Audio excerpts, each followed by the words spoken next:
Assalamualaikum warahmatullahi wabarakatuh. Baik anak-anak, bagaimana kabar kalian? Tentunya ibu berharap semoga kalian sehat walafiat. Kita sudah masuk di tema 2, persatuan dalam perbedaan, subtema 1. Sebelum kita memulai pembelajaran daring hari ini, mari kita berdoa bersama-sama terlebih dahulu supaya apa yang kita pelajari hari ini bermanfaat untuk kita semua dan kalian juga tentunya bisa memahami video dari Ibu. Bismillahirrahmanirrahim. Before we start the class, let's pray first by reciting Al-Fatihah together, which is and for 1. Prophet Muhammad, 2. Our parents, 3. Teachers, 4. NU Teachers, 5. Ourselves. Al-Fatihah. Baik anak-anak, kita akan mempelajari subtema 1, muatan IPA dan Bahasa Indonesia, yang materinya yaitu cara makhluk hidup menyesuaikan diri dengan lingkungan dan memahami informasi dari bacaan menggunakan aspek 5W1H. Yang tujuan pembelajarannya yaitu 1. Menganalisis cara makhluk hidup menyesuaikan diri dengan lingkungan. Sedangkan bahasa Indonesia yaitu menggali informasi penting dari buku sejarah menggunakan aspek apa, di mana, kapan, siapa, mengapa, dan bagaimana. Anak-anak, keadaan bangsa Indonesia sebelum dan setelah proklamasi kemerdekaan itu sangatlah berbeda. Penduduk Indonesia telah melakukan penyesuaian diri dengan keadaan bangsa Indonesia dan ilmu pengetahuan yang dimiliki. Selain manusia yang harus menyesuaikan diri dengan lingkungannya, tumbuhan juga perlu menyesuaikan diri dengan lingkungannya. Penyesuaian ini disebut dengan adaptasi. Tidak semua tumbuhan beradaptasi dengan cara yang sama. Baiklah anak-anak, kita masuk di materi IPA, yaitu cara tumbuhan menyesuaikan diri terhadap lingkungannya. Makhluk hidup melakukan adaptasi untuk menyesuaikan dirinya terhadap lingkungan. Proses adaptasi ini dilakukan oleh semua makhluk hidup termasuk tumbuhan.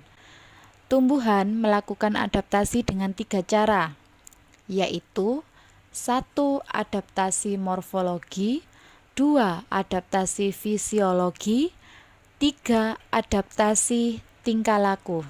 Baiklah, Ibu akan menjelaskan satu persatu dari adaptasi. Adaptasi morfologi merupakan bentuk penyesuaian diri tumbuhan dengan lingkungannya, disertai perubahan bentuk dan alat tubuhnya.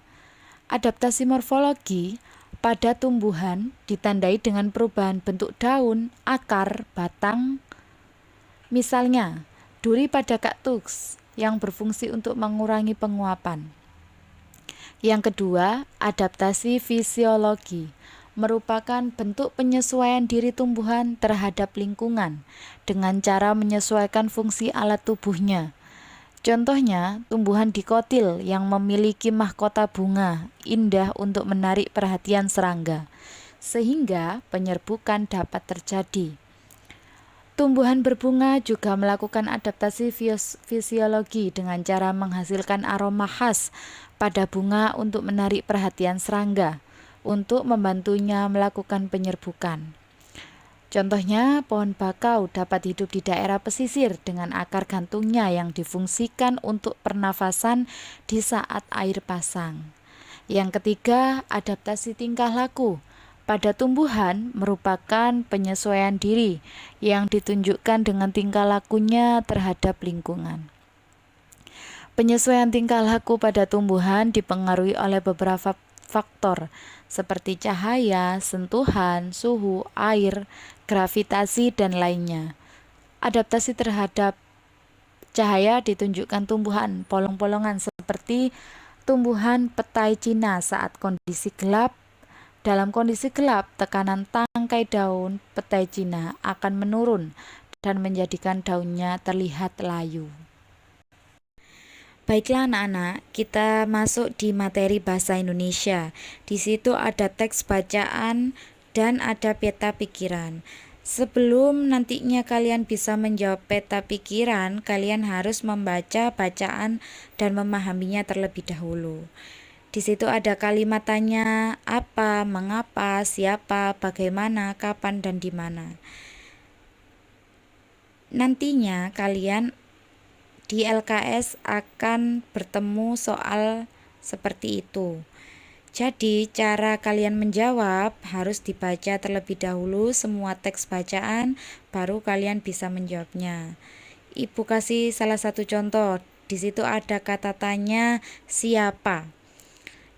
Di situ jawabannya Soekarno, Mohatta, dan Ahmad Subarjo. Berarti bisa kita ambil kesimpulan bahwa kata tanya siapa itu bisa membuat soal siapa yang menyusun teks proklamasi kemerdekaan. Jawabannya yaitu Soekarno, Mohatta, dan Ahmad Subarjo. Dan kata tanya lainnya juga bisa kalian buat soal terlebih dahulu.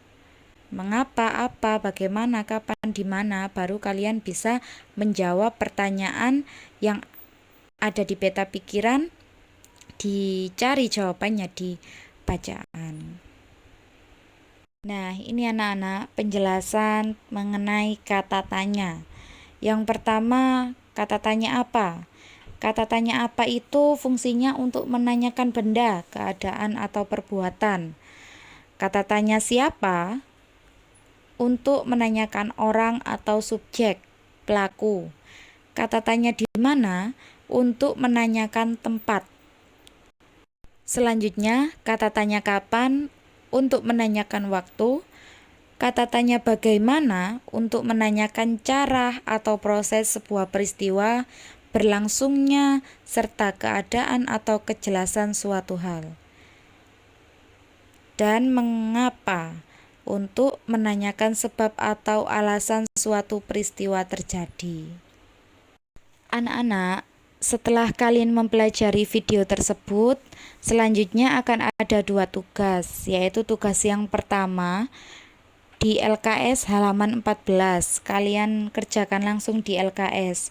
Sebelum kalian menjawab soal tersebut, kalian harus membaca di halaman 13, yaitu mengenai beberapa tumbuhan memiliki ciri khusus sebagai bentuk penyesuaian diri dengan lingkungan hidupnya. Untuk tugas yang kedua juga ditulis di LKS langsung di halaman 16.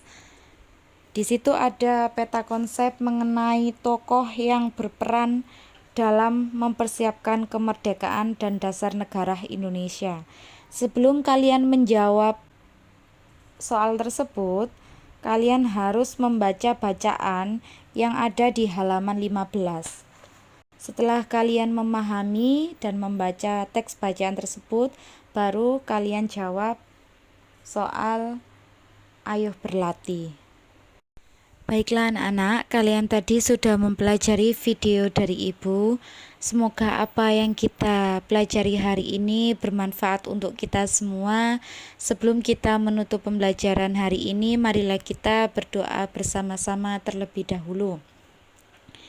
Alhamdulillahirrabbilalamin. Before we end today's online class, let's pray together by reciting Al-Azhar so that the material we learn is useful in the world and hereafter. Amin. Selamat mengerjakan dan tetap semangat belajar.